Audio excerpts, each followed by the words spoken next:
Shalom, selamat pagi semuanya. Bersyukur, berterima kasih pada Tuhan. Kalau pagi hari ini kita boleh bangun lagi dengan tubuh yang diberkati, dengan kekuatan kesehatan yang baru yang datang daripada Tuhan. Bersyukur kita boleh memasuki minggu yang baru lagi, dan kita bersyukur buat penyertaan Tuhan di sepanjang hari-hari hidup kita. Bapa, kami bersyukur, kami berterima kasih kepadamu pagi hari ini. Terima kasih buat pemeliharaan, penjagaan, penyertaan dan berkat-Mu di sepanjang malam dalam tidur kami.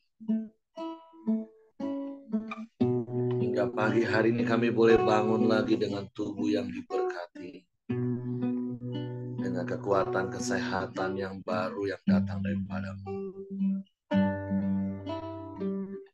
Kami bersyukur karena kami boleh menikmati penyertaan-Mu dalam hidup kami yang sempurna. Kami boleh menikmati hari-hari hidup kami di sepanjang hari-hari perjalanan. Kami bersyukur karena Engkau selalu ada bersama dengan kami. Engkau tidak pernah meninggalkan kami. Engkau tidak pernah membiarkan kami.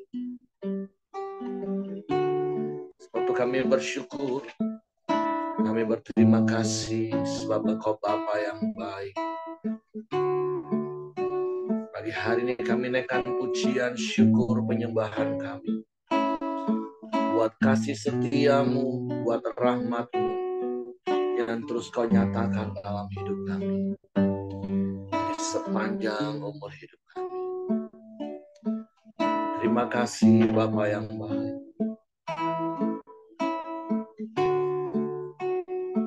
Haleluya, haleluya.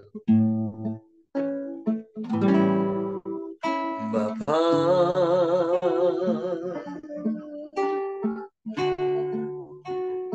Engkau sungguh baik,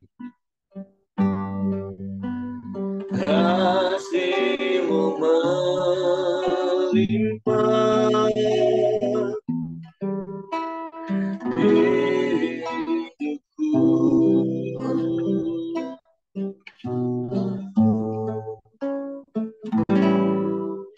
Bapa,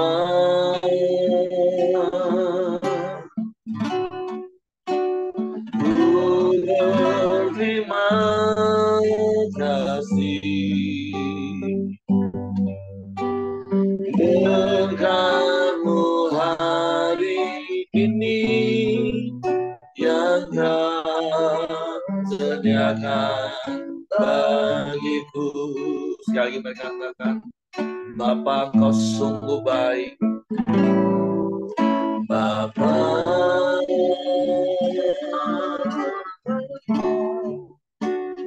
Engkau sungguh baik, kasih-Mu melimpah di hidupku.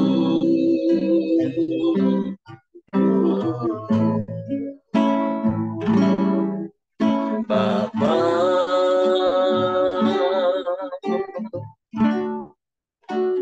ku berterima kasih berkat-Mu hari ini yang Kau sediakan bagiku.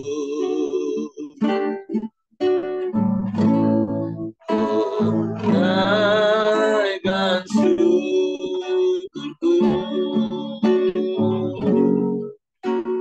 buat hari yang kami tak habis-habisnya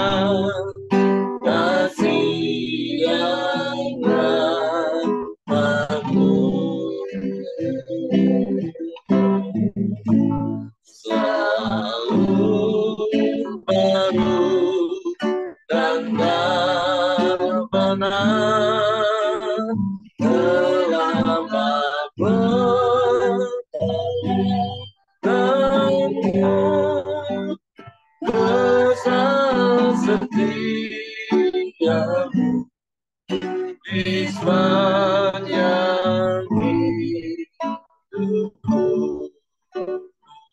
Bapa, Kau sungguh baik. Bapa,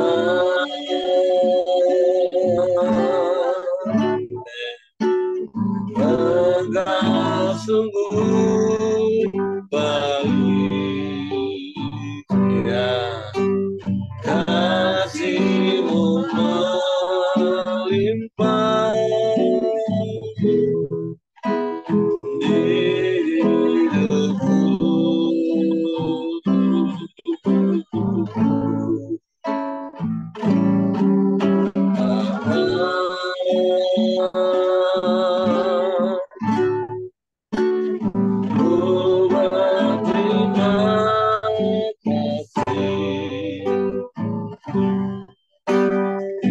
Berkat-Mu hari ini yang Kau sediakan bagiku. Oh, naikkan syukurku buat hari yang kami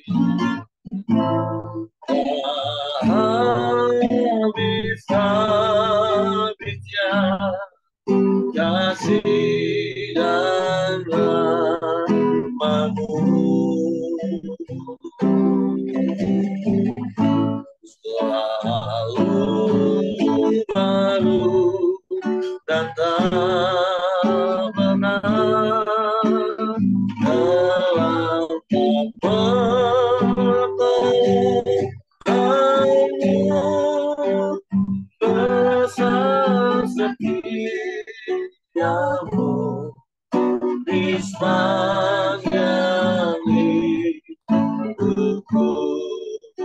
Kami naikkan syukur kepada-Mu.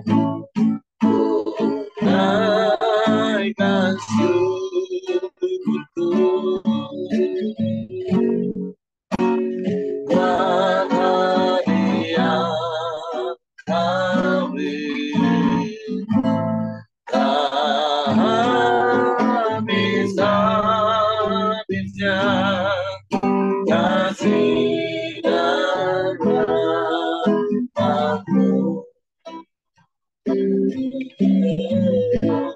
Selalu baru dan tak pernah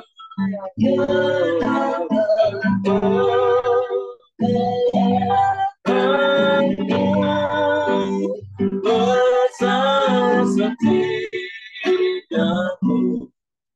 di sepanjang hidupku. Besar setiamu,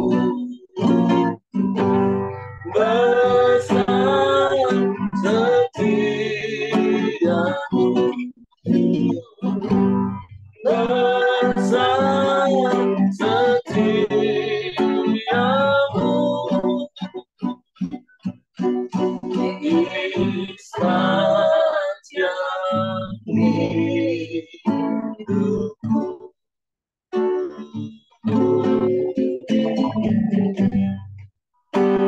Haleluya.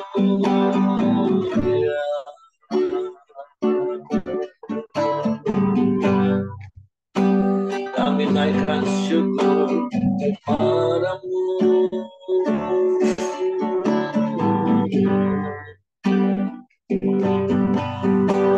Kami bersyukur sebab Kau baik, Kau sungguh baik.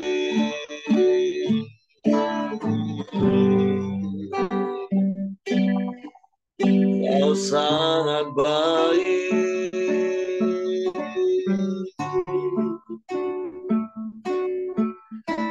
Syukur bagi-Mu, syukur bagi-Mu, syukur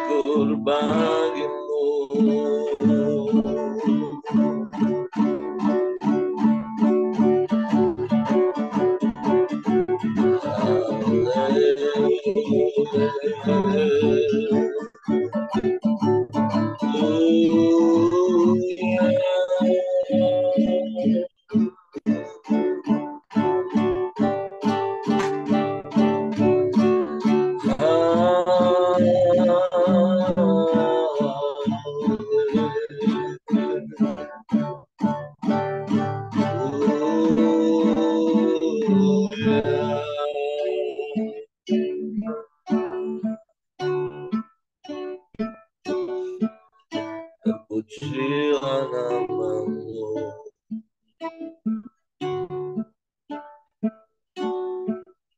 terpujilah namamu.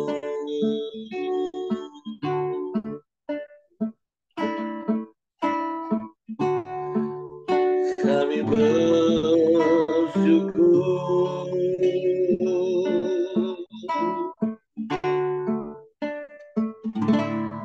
sebab Engkau baik,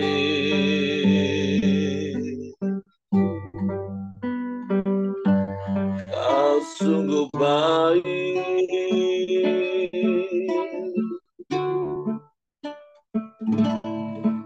Kau sangat baik.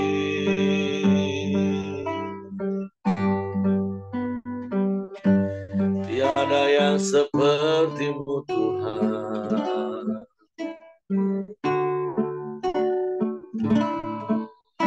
Haleluya,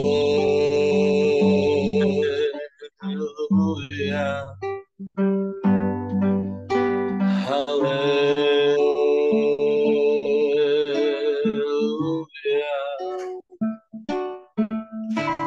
Terpujilah namamu, terpujilah namamu, Yesus.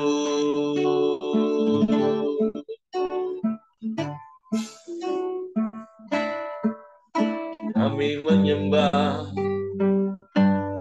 kami menyembah,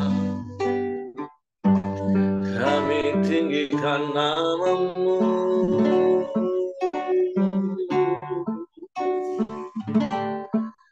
Kau Bapa yang baik,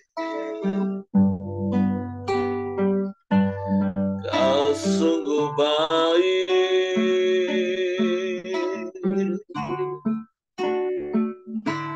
Kau sangat baik, teramat baik bagi kami.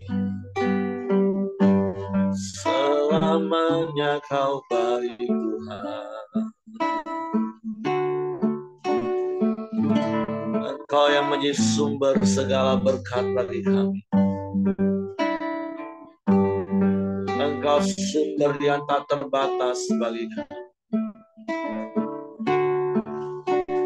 Engkau lebih dari cukup bagi kami Tuhan.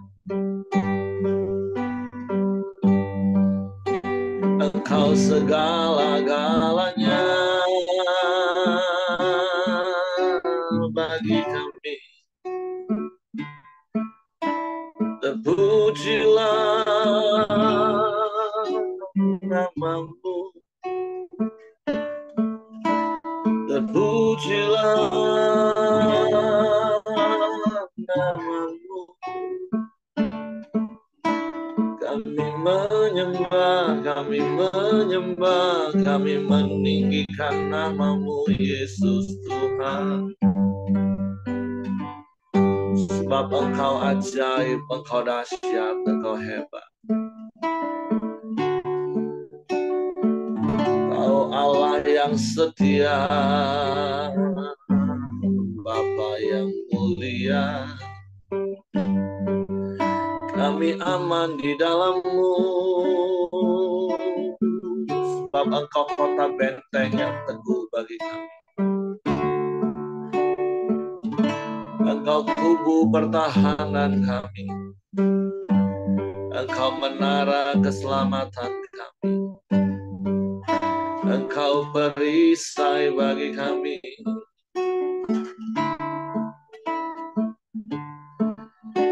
Terpujilah namamu,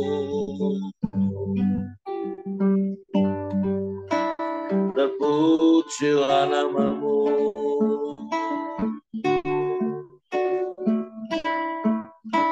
Kami menyembah, meninggikan nama-Mu. Yesus, Yesus, Yesus Tuhan.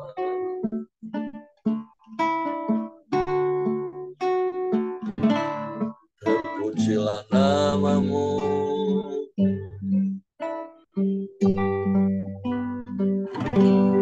Terpujilah nama-Mu.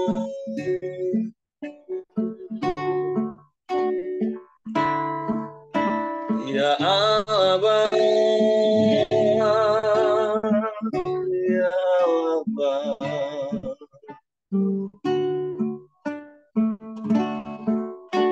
Terpujilah nama-Mu. Terpujilah nama-Mu. Haleluya, haleluya, haleluya, haleluya.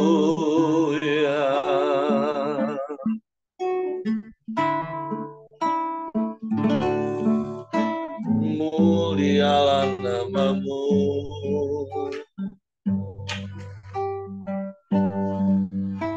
Mulialah nama-Mu.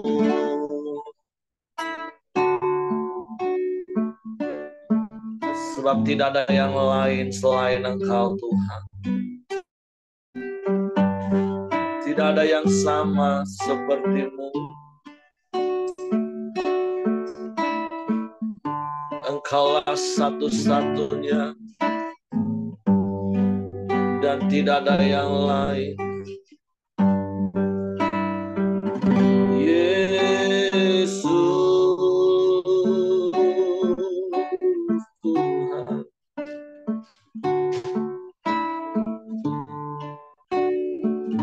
Terpujilah nama-Mu. Terpujilah. Haleluya. Haleluya. Haleluya. Kami bersyukur. Engkau baik. Engkau yang memberkati kami.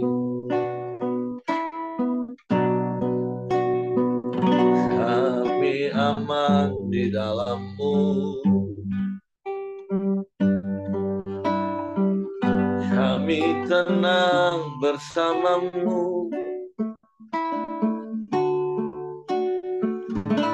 Kami mau terus dan senantiasa ada di dalam-Mu,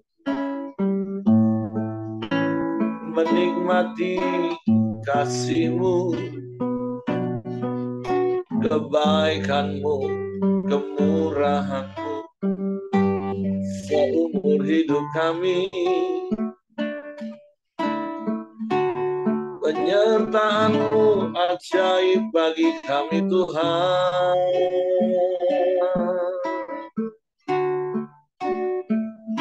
Sebab kami cakap menanggung segala perkara yang terjadi. Sebab Kau yang beri kekuatan bagi kami. Kau yang menopang hidup kami. Kami tidak akan goyah. Sebab kami ada di dalam kerajaan-Mu yang tak tergoncangkan oleh apapun. Kau perlindungan yang teguh. Kami aman di dalam-Mu. Terima kasih. Kami bersyukur.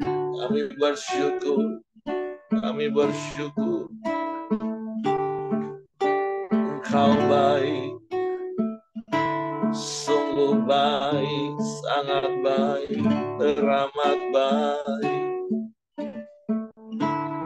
Kau selalu baik dan selamanya kau baik. Apapun yang terjadi atas seizin dan sekehendak, kami mau bersyukur dan berkata Engkau baik. Sebab tidak akan pernah berubah kasih setiamu dalam hidup kami. Kasih karuniamu yang kau nyatakan bagi kami.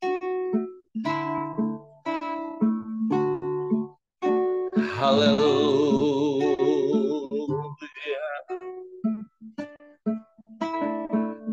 Sebab itu kami mau terus tinggal dekat, tinggal di dalam-Mu, menikmati hadirat-Mu. Haleluya.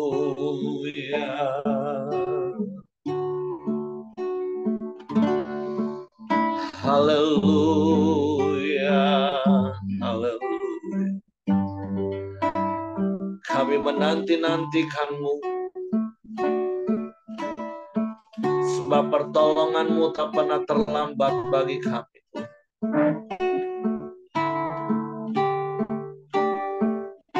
Haleluya.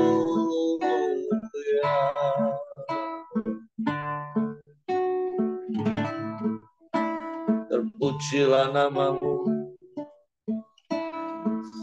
terpujilah nama-Mu.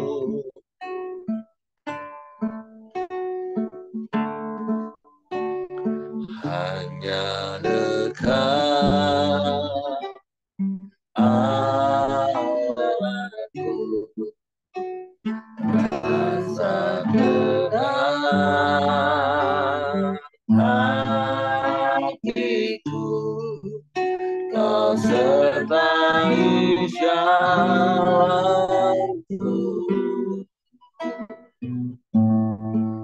sepanjang hidupku.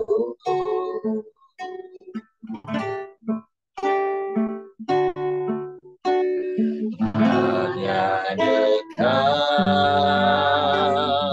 padamu ada kekuatan baru. Kaulah perlindunganku, keselamatanku. Amin. Ku ingin selalu bersekutu denganmu, menikmati hadirat-Mu di hadapan-Mu, tinggal dalam hidupku. Sungguh indah bersama-Mu selamanya.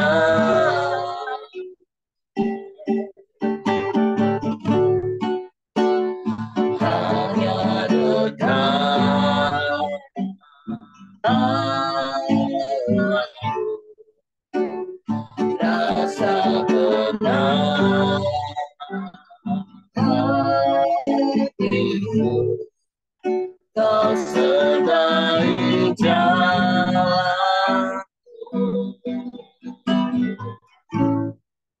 sepanjang hidupku.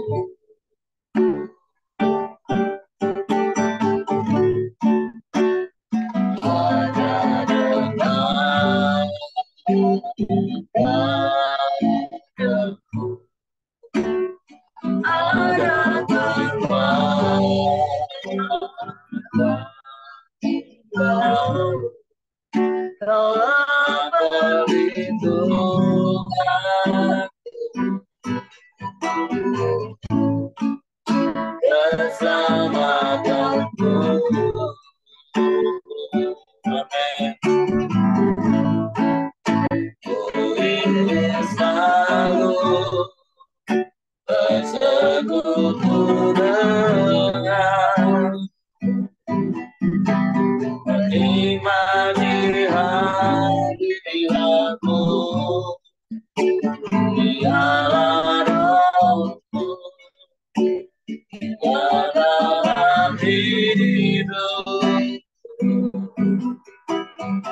Sungguh indah bersamamu, ku ingin selalu tersebut dengan menikmati hadiratmu di halamanmu hingga dalam hidup. Sungguh indah bersamamu, sungguh indah. Sungguh indah bersamamu, sungguh indah. Sungguh indah bersamamu selamanya. Sungguh indah bersamamu selamanya. Sebab itu sepanjang umur hidup kami di dalam dunia yang singkat ini, kami mau terus tinggal di dalam-Mu dan firman-Mu di dalam kami, sehingga kami boleh menikmati hari-hari hidup kami di dalam penyertaan sampai kami masuk di dalam kekekalan bersama Engkau selama-lamanya. Bapa, kami mau siapkan hati kami pagi ini untuk firman-Mu, supaya firman-Mu berkuasa atas hidup kami, mengendalikan seluruh hidup kami. Roh Kudus, tolong kami untuk mengerti dan memahami firman-Mu, sehingga kami percaya akan firman dan melakukannya dengan setia. Dalam nama Yesus kami sambut firman-Mu. Haleluya, haleluya. Amin.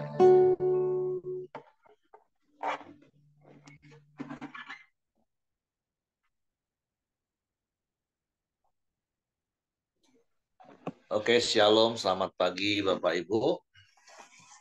Kita bersyukur, berterima kasih pada Tuhan kalau pagi hari ini kita boleh bangun lagi dengan tubuh yang diberkati, dengan kekuatan kesehatan yang baru yang datang pada Tuhan.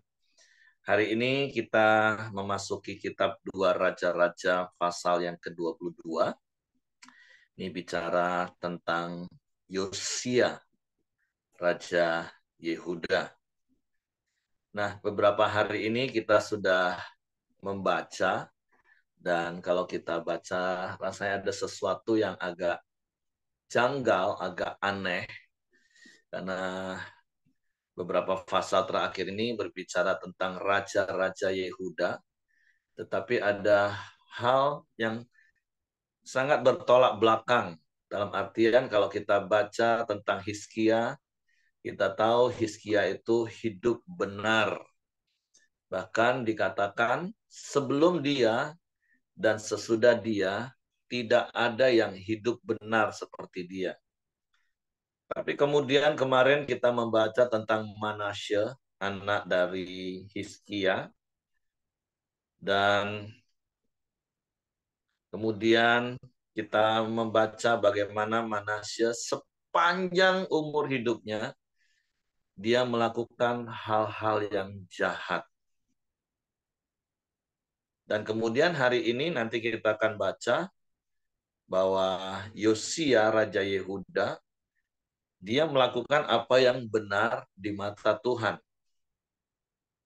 Ya memang selama ini kita tahu betapa pentingnya peranan orang tua di dalam mendidik anak, apalagi di dalam masa-masa usia emas. Mulai dari 0 sampai 7 tahun yang bisa membentuk 50% karakter anak. Dan kemudian 8 sampai 13 tahun membentuk 25% lagi karakter anak.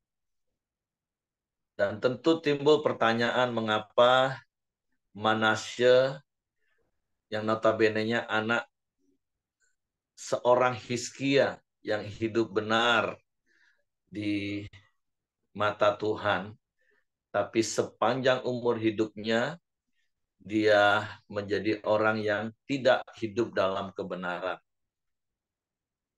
Dan hari ini kita nanti akan belajar kenapa Yosia yang notabene-nya adalah anak dari Manasye yang sepanjang umur hidupnya nggak melakukan kebenaran tapi jahat di mata Tuhan. Tapi pada firman Tuhan ini mengatakan bahwa Yosia hidup benar. Nah, tentu kita mengingat kalau kemarin kita baca Manasye itu memerintah waktu dia berumur 12 tahun. Artinya apa Bapak Ibu? Artinya Manasye itu lahir waktu Hizkia mendapatkan bonus hidup 15 tahun. Dan kita tahu Hizkia sakit dan Tuhan berpesan melalui Nabi bahwa dia akan mati, nggak sembuh. Tapi ketika Hizkia datang kepada Tuhan dengan hancur hati, dengan penuh harap, dan kemudian Tuhan berkemurahan, dan Tuhan bilang, aku akan menambahkan usiamu 15 tahun lagi. Nah, jadi Manasye itu hidup di 15 tahun terakhir hidup Hizkia yang adalah tambahan yang Tuhan beri.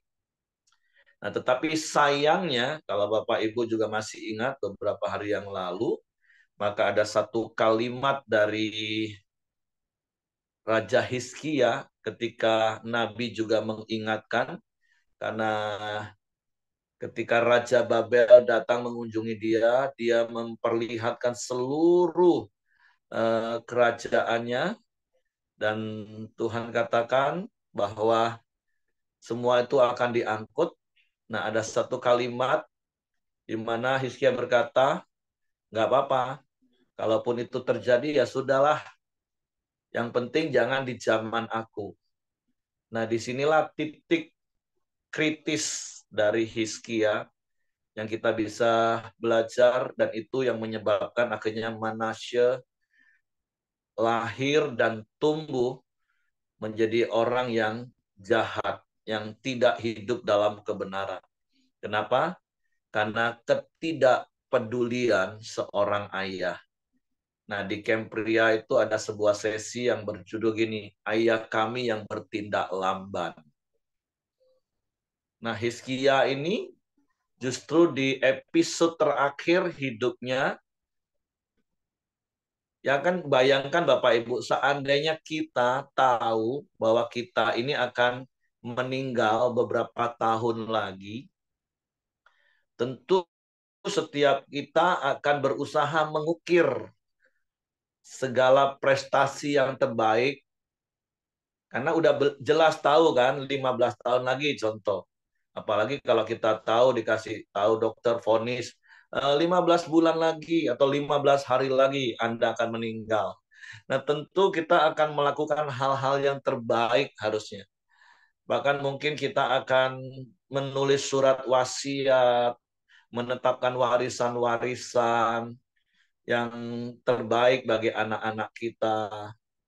Tapi sangat disayangkan justru Hizkia di episode terakhir, bahkan itu episode bonus kalau boleh dikatakan, dia justru menjadi pribadi yang nggak peduli ego. Dia hanya fokus. Karena kan ya memang hidup ini adalah pilihan. Ya kalau dikatakan seperti itu, yang saya katakan tadi, kalau kita diberitahu umur kita ditetapkan tinggal sekian, harusnya kalau kita punya pikiran yang benar dan waras, ya kita akan melakukan segala yang bermanfaat. Tapi kalau kita akhirnya nggak peduli, kita ego, dan kita hanya memikirkan diri kita sendiri, ya justru kita akan menghabiskan waktu di sisa hidup kita untuk memuaskan ego kita. Dan itulah yang dilakukan Hizkia. Dia nggak peduli dengan anak yang lahir di usia bonus, sekali lagi saya memakai istilah itu, yaitu Manasye, dan akibatnya sangat fatal. Karena Hizkia lebih fokus pada dirinya, dia nggak mempedulikan, karena dia pikir toh nanti juga akan diangkut, sudahlah ngapain lah, yang penting di zaman aku aman. Jadi pembelajarannya tentu bagi kita orang tua, milikilah kepedulian terhadap anak-anak kita. Jadi supaya kita bisa meninggalkan warisan ilahi. Jangan sampai kita menjadi ayah yang bertindak lamban. Nah, kemudian kita masuk hari ini di kitab 2 Raja-Raja pasal 22 tentang Yosia. Saya akan bacakan. Yosia berumur 8 tahun pada waktu ia menjadi raja dan 31 tahun lamanya ia memerintah di Yerusalem. Nama ibunya ialah Yedida binti Adaya dari Boskat. Ia melakukan apa yang benar di mata Tuhan dan hidup sama seperti Daud bapa leluhurnya dan tidak menyimpang ke kanan atau ke kiri. Dalam tahun yang ke-18 zaman Raja Yosia, maka Raja menyuruh Safan bin Azalia bin Mesulam panitra itu ke rumah Tuhan, katanya, pergilah kepada imam besar Hilkia, suruhlah ia menyerahkan seluruh uang yang telah dibawa ke dalam rumah Tuhan yang telah dikumpulkan dari pihak rakyat oleh penjaga-penjaga pintu. Baiklah itu diberikan mereka ke tangan para pekerja yang diangkat untuk mengawasi rumah Tuhan, supaya diberikan kepada tukang-tukang yang ada di rumah Tuhan untuk memperbaiki kerusakan rumah itu, yaitu kepada tukang-tukang kayu, tukang-tukang bangunan, dan tukang-tukang tembok, juga bagi pembelian kayu dan batu pahat untuk memperbaiki rumah itu. Tapi tidak usahlah mengadakan perhitungan dengan mereka mengenai uang diberikan ke tangan mereka, sebab mereka bekerja dengan jujur. Berkata imam besar Hilkia kepada Safan panitra itu, telah kutemukan kitab Taurat itu di rumah Tuhan. Lalu Hilkia memberikan kitab itu kepada Safan, dan Safan terus membacanya. Kemudian Safan panitra itu masuk menghadap raja. Disampaikannya kabar tentang itu kepada raja. Hamba-hambamu ini telah mengambil seluruh uang yang terdapat di rumah Tuhan dan memberikannya ke tangan para pekerja yang diangkat mengawasi rumah itu. Safan panitra itu memberitahukan juga kepada raja, Imam Hilkia telah memberikan kitab kepadaku. Lalu Safan membacakannya di depan raja. Segera sesudah raja mendengar perkataan kitab Taurat itu, dikoyakkannya pakaiannya. Kemudian raja memberi perintah kepada Imam Hilkia, kepada Ahikam bin Safan, kepada Akbor bin Milka, kepada Safan panitra itu, dan kepada Asaya hamba raja, katanya, pergilah mintalah petunjuk Tuhan bagiku, bagi rakyat dan bagi seluruh Yehuda, tentang perkataan kitab yang ditemukan ini. Sebab hebat kehangatan murka Tuhan yang menyala-nyala terhadap kita. Oleh karena nenek moyang kita tidak mendengarkan perkataan kitab ini dengan berbuat tepat seperti yang tertulis di dalamnya. Maka pergilah Imam Hilkia, Ahikam, Akbor, Safan, dan Asaya kepada Nabi Hulda, istri seorang yang mengurus pakaian-pakaian, yaitu Salum bin Tikwa bin Harhas. Nabi itu tinggal di Yerusalem, di perkampungan baru. Mereka memberitakan semuanya kepadanya. Perempuan itu menjawab mereka, beginilah firman Tuhan Allah Israel. Katakanlah kepada orang yang menyuruh kamu kepadaku. Beginilah firman Tuhan, sesungguhnya aku akan mendatangkan malapetaka atas tempat ini dan atas penduduknya, yakni segala perkataan kitab yang telah dibaca oleh Raja Yehuda.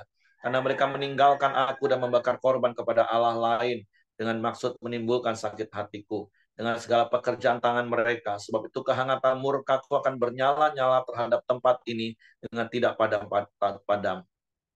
Tetapi kepada Raja Yehuda yang telah menyuruh kamu untuk meminta petunjuk Tuhan, kamu harus katakan demikian. Beginilah firman Tuhan Allah Israel mengenai perkataan yang telah kau dengar itu. Oleh karena engkau sudah menyesal dan engkau merendahkan diri di hadapan Tuhan pada waktu engkau mendengar hukuman yang kufirmankan terhadap tempat ini dan terhadap penduduknya, bahwa mereka akan mendahsyatkan dan menjikutuk, dan oleh karena engkau mengoyakkan pakaianmu dan menangis di hadapanku, aku pun telah mendengarnya. Demikianlah firman Tuhan. Sebab itu sesungguhnya aku akan mengumpulkan engkau kepada nenek moyangmu, dan engkau akan dikebumikan di dalam kuburmu dengan damai, dan matamu tidak akan melihat segala malapetaka yang akan kudatangkan atas tempat ini. Lalu mereka menyampaikan jawab itu kepada raja. Nah, ini kisah tentang Yosia, anak dari Manasye, yang firman Tuhan mengatakan dia diangkat menjadi raja ketika berumur 8 tahun, dan 31 tahun lamanya ia memerintah di Yerusalem. Dan dia melakukan apa yang benar di mata Tuhan. Sekali lagi ingat, dia anak dari Manasye, seorang yang jahat di mata Tuhan, dan seumur hidup jahat. Itu produk dari ketidakpedulian kakek dari Yosia, yaitu Hizkia.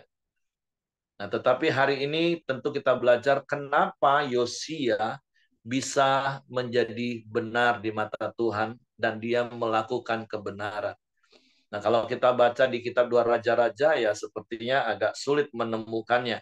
Tetapi kalau kita baca di kitab 2 Tawarik pasal 34, kita akan menemukan rahasianya pada ayat yang ketiga, 2 Tawarik pasal 34. Pada tahun ke-8 dari pemerintahannya, artinya itu dia berumur 16 tahun, ketika ia masih muda belia, ia mulai mencari Allah Daud, bapa leluhurnya. Nah, ini kata kuncinya Bapak Ibu. Jadi ketika dia berumur 16 tahun, jadi setelah dia 8 tahun memerintah, dia mempunyai kerinduan secara pribadi untuk mencari Allah Daud, bapa leluhurnya. Jadi memang orang tua punya peranan penting, tapi sekali lagi hidup ini adalah pilihan Bapak Ibu. Makanya yang berkali-kali seperti saya katakan, kan kita ini tidak bisa menjadi Tuhan atas hidup anak kita. Kita tidak bisa menentukan dan menetapkan tujuan hidupnya, tapi hanya mengarahkan. Jadi bagian kita itu adalah menasehati, dan nasihat penting harusnya adalah membuat anak kita untuk terus mencari Tuhan seumur hidupnya. Menjadi pribadi yang takut akan Tuhan. Mungkin kita memang tidak bisa mendikte segala sesuatu tentang hidup ini kepada anak-anak kita. Tapi paling tidak ada satu hal yang harus berulang-ulang kita ingatkan kepada mereka untuk mencari Tuhan seumur hidup mereka. Hidup takut akan Tuhan di sepanjang umur hidup mereka. Nah, jadi ketika dia berumur 16 tahun, yaitu pada tahun ke-8 pemerintahannya, itu menjadi sebuah titik balik yang akhirnya membuat Yosia hidupnya benar di mata Tuhan.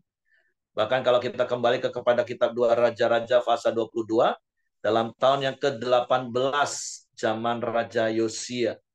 Jadi 10 tahun kemudian, setelah dia mengambil keputusan untuk mencari Tuhan. Ya kalau zaman sekarang kan kita enak Bapak Ibu. Untuk mencari Tuhan itu dalam tanda kutip sepertinya fasilitasnya sudah terbuka begitu mudahnya. Ada Alkitab di tangan kita yang kemana-mana kita bawa. Jadi kalau kita sampai nggak suka baca firman, kalau kita nggak suka merenungkan firman, itu kelewatan banget Bapak Ibu. Yosia, untuk sampai dia menemukan kitab, itu butuh waktu 10 tahun. Sejak dia berketetapan untuk mencari Tuhan. Nah, sekali lagi, peninggalan Manasya bapaknya itu pasti akan membuat bangsa Israel itu bukan menjadi bangsa yang mencari Tuhan. Karena kalau Bapak Ibu baca di pasal kemarin, itu membuat bangsa Israel juga ikut-ikutan melakukan hal yang jahat. Karena sekali lagi, apa kata raja, apa tindakan raja itu akan diikuti. Tapi ketika Yosia berkeputusan untuk mencari Tuhan, di zaman itu sekali lagi, itu bukan perkara yang mudah. Karena dia tidak mempunyai keteladanan. Dia tidak hidup di lingkungan yang semua mencari Tuhan. Itu gak gampang Bapak Ibu. Apalagi kemudian waktu itu nggak ada kitab satupun. Mungkin kalaupun ada orang-orang mendampingi nabi-nabi pada waktu itu, mungkin juga nggak berani bersuara karena raja sangat berkuasa. Tapi ketika Yosia yang berusia muda berketetapan mencari Tuhan, bahkan kemudian 10 tahun kemudian dia baru menemukan kitab di rumah Tuhan yang ditemukan oleh para pekerja-pekerja. Dan kemudian ketika dia membaca, dan itu membuat dia lebih sungguh-sungguh lagi bertobat dengan tindakan yang dilakukan. Dia mengoyakkan pakaiannya, bahkan dia menyuruh orang-orang untuk menanyakan sesuatu kepada nabi, orang yang mengenal Tuhan. Dan hari itu hanya ada seorang nabiah perempuan. Saya nggak tahu nabi prianya pada kemana waktu itu. Tapi jadi dua kebenaran yang menjadi pembelajaran bagi kita. Kita bersyukur kita adalah orang-orang yang mencari Tuhan. Dan kita bersyukur kita mempunyai Alkitab firman Tuhan yang selalu ada di tangan kita, di handphone ini Bapak Ibu. yang kemana-mana kita bawa. Nah, biarlah seperti Yosia ketika dia membaca firman Tuhan, dia semakin mengenal, memahami Tuhan, dan membuat dia bertobat. Seperti berkali-kali saya katakan, kekristenan itu bukan bicara tentang kesempurnaan, Bapak Ibu. Tetapi kekristenan itu berbicara tentang pertobatan setiap hari. Dan sekali lagi saya memberi apresiasi kepada Bapak Ibu yang sampai hari ini setia setiap pagi, bangun pagi bersama-sama kami, memuji menyembah Tuhan, bersama-sama mendengar firman Tuhan, merenungkan firman Tuhan. Mari biarlah setiap hari firman Tuhan mengkoreksi hidup kita. Firman Tuhan membaharui hidup kita, sehingga semakin hari hidup kita semakin serupa dengan Kristus. Jadi dua hal ini yang ingin saya bagikan. Bagaimana akhirnya Yosia yang sekali lagi adalah produk dari orang tua yang gak hidup dalam Tuhan. Tapi karena dia punya kerinduan mencari Tuhan, seperti Bapak Ibu pagi hari ini. Setiap bangun pagi, maka hal yang pertama Bapak Ibu lakukan adalah mencari Tuhan. Saya mendorong ini tidak menjadi sebuah rutinitas semata-mata. Bahkan saya mendorong untuk tidak melakukannya hanya sekedar untuk supaya nama terpampang di layar. Tapi memang ini menjadi sebuah kerinduan kita mengawali setiap hari kita untuk kita mencari Tuhan. Dan kemudian ketika kita mendengar firman, merenungkan firman, mengalami perjumpaan, ketika firman Tuhan itu menegur kita, biarlah firman Tuhan itu mengubah hidup kita, membuat kita kembali bertobat, membuat kita sungguh-sungguh hidup di dalam Tuhan. Jadi dua hal ini yang membuat kenapa Yosia akhirnya seumur hidupnya, firman Tuhan di dalam kitab 2 Raja-Raja pasal 22 ini mencatat, dia hidup benar seperti Daud, bapa leluhurnya. Jadi mari Bapak Ibu, kita tidak tahu berapa lama lagi kita hidup di dunia yang singkat ini, tapi nasihatnya adalah sepanjang umur hidup kita, mari kita terus mencari Tuhan, dan sepanjang umur hidup kita, kita hidup dengan firman Tuhan. Karena itulah yang akan membuat kita hidup benar di mata Tuhan sepanjang umur hidup kita. Terlepas masa lalu kita sekelam apapun, terlepas masa lalu kita segelap apapun, tapi ketika engkau berketetapan mencari Tuhan, dan engkau menemukan Tuhan di dalam kebenaran firman Tuhan, itu akan mengubah hidupmu semakin serupa dengan Kristus. Oke, itu saja yang saya sampaikan pagi hari ini. Saya serahkan kepada Hengki. Tuhan memberkati. Ya, mari kita masuk dalam doa syafaat di pagi hari ini. Terima kasih Bapa yang baik, kami sangat bersyukur kepadamu ya Tuhan. Buat pagi hari yang indah ini, setiap kami bisa bangun dengan badan yang sehat, dengan keadaan yang baik ya Bapa. Kami bersyukur juga buat kebenaran firman-Mu yang telah kami terima di pagi hari ini ya Tuhan. Biarlah Tuhan, kami juga mau terus mengajarkan Tuhan kepada anak-anak kami ya Tuhan. Biarlah mereka hidup benar di mata-Mu ya Tuhan. Hidup takut akan Tuhan. Hidup terus menyembah-Mu ya Bapa. Terima kasih ya Tuhan. Biarlah di pagi hari ini juga Tuhan mengingatkan setiap kami ya Bapa. Supaya kami sungguh-sungguh hidup di dalam Engkau ya Tuhan. Supaya kami sungguh-sungguh mencari wajah-Mu di pagi hari ya Bapa. Biarlah kami terus menyembah, memuji, dan meninggikan nama-Mu ya Tuhan. Kami sangat bersyukur ya Bapa buat pagi hari ini. Buat kemurahan-Mu, buat kasih karunia-Mu ya Bapa.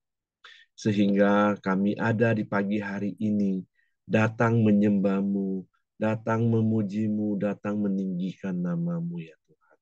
Kami sangat bersyukur ya Bapa. Terima kasih ya Tuhan.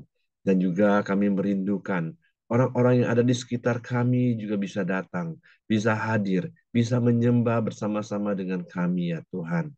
Kami berdoa ya Tuhan buat teman-teman kami yang sudah lama tidak bergabung ya Tuhan. Biarlah mereka juga bisa bergabung kembali ya Tuhan. untuk datang menyembah dan memuji bersama-sama kami di Koram Dio pagi ini ya Bapak. Terima kasih buat Pak Heri, Tuhan yang telah menyampaikan kebenaran firman-Mu. Biarlah Tuhan terus berkati Pak Heri, Tuhan terus memberikan kesehatan, kekuatan, dan perlindungan, dan juga memperbesar kapasitas Pak Heri ya Bapak. Dan juga istri dan juga anak-anaknya dimanapun mereka berada, Tuhan juga terus berkati ya Bapak. Dan juga setiap kami yang hadir di pagi hari ini ya Tuhan. Tuhan terus berkati setiap kami ya Bapak. Baik suami kami, baik istri kami ya Tuhan. Anak-anak kami, mantu dan cucu kami juga ya Bapak. Tuhan berkati keluarga kami, keluarga besar kami ya Tuhan. Tuhan terus ada di tengah-tengah keluarga kami Tuhan. Yang menjadi pengharapan kami, menjadi penolong kami ya Bapak, yang menjadi penyembahan kami ya Tuhan. Terima kasih ya Tuhan, kami bersyukur. Biarlah Tuhan juga terus berkati apapun yang kami kerjakan, usaha dan pekerjaan kami ya Tuhan. Tuhan berkati di dalam nama Tuhan Yesus ya Bapa. Terima kasih ya Tuhan, kami juga terus berdoa buat bangsa dan negara kami Indonesia. Tuhan terus berkati bangsa kami ya Tuhan. Tuhan memberikan damai sejahtera-Mu, sukacita-Mu atas bangsa ini ya Tuhan. Tuhan memberikan keamanan yang terbaik dan juga membawa perekonomian yang selalu naik ya Tuhan. Selalu membaik ya Bapa untuk mensejahterakan rakyat Indonesia ini ya Tuhan. Dan juga pemerintahan yang ada ya Tuhan. Tuhan juga terus berkati ya Tuhan. Dari presiden kami, menteri dan juga gubernur, wali kota Tuhan, bahkan bupati juga yang ada. Biarlah pemimpin atas bangsa ini Tuhan, Tuhan berkati Tuhan. Biarlah mereka bekerja terus untuk membangun setiap daerah-daerah yang ada Tuhan. Untuk mensejahterakan rakyat Indonesia ini ya Bapak. Terima kasih ya Tuhan. Kami serahkan pemerintahan kami dan negara kami yang kami cintai ini ke bawah tangan kuasa-Mu ya Bapak. Kami juga terus berdoa buat pemilihan umum yang akan diadakan tanggal 14 Februari nanti ya Tuhan. Biarlah siapapun yang terpilih ya Tuhan, biarlah itu yang terbaik buat bangsa kami Indonesia ya Tuhan. Dan juga pemilihan ini boleh berjalan dengan baik, dengan damai, dengan sejuk dan aman ya Tuhan. Dan juga rakyat ini juga bisa merasakan demokrasi atas bangsa ini ya Bapak. Terima kasih ya Tuhan, kami serahkan pemilu nanti ke bawah tangan kuasa-Mu ya Bapak. Mari kita masuk dalam doa Bapa kami. Bapa kami yang di sorga, dikuduskanlah nama-Mu. Datanglah kerajaan-Mu, jadilah kehendak-Mu di bumi seperti di sorga. Berikanlah kami pada hari ini makanan kami yang secukupnya. Dan ampunilah kami akan kesalahan kami, seperti kami juga mengampuni orang yang bersalah kepada kami. Dan janganlah membawa kami ke dalam pencobaan, tapi lepaskanlah kami daripada yang jahat. Karena Engkau yang punya kerajaan dan kuasa dan kemuliaan sampai selama-lamanya. Amin. Silakan Pak Heri. Bapak, biarlah di sepanjang umur hidup kami menjadi pribadi yang terus mencari Engkau, dan kami menemukan Engkau di dalam kebenaran firman yang ada dalam hidup kami. Supaya sepanjang umur hidup kami menjadi orang yang dibenarkan, yang hidup dalam kebenaran firman-Mu, supaya kami berkenan kepadamu dan menyukakan hati-Mu. Dan terima kasih buat hari baru yang Kau jadikan bagi kami. Kami mau serahkan hidup kami ke dalam tangan-Mu, dalam seluruh aktivitas kami sepanjang hari ini. Tuhan, tutup bungkus kami dengan kuasa darah Yesus. Malaikat maga tempat tinggal kami menyertai keluar masuk kami sepanjang hari ini di dalam seluruh aktivitas kami. Sehingga apa saja yang kami kerjakan seturut firman-Mu, Engkau Tuhan buat berhasil. Terpujilah nama-Mu, kiranya kasih karunia Bapa, damai sejahtera dari Yesus Kristus, serta pimpinan persekutuan Allah Roh Kudus menyertai kita sekalian mulai hari ini sampai Maranatha. Dia Yesus datang kali yang kedua di dalam berkat nama Tuhan Yesus Kristus. Haleluya. Amin. Oke, semangat pagi. Selamat beraktivitas. Tuhan memberkati. Ya, kok? Mau tanya ini Yosia ini kan berumur 8 tahun. Pada waktu dia menjadi raja, kira-kira kalau kita kan perlu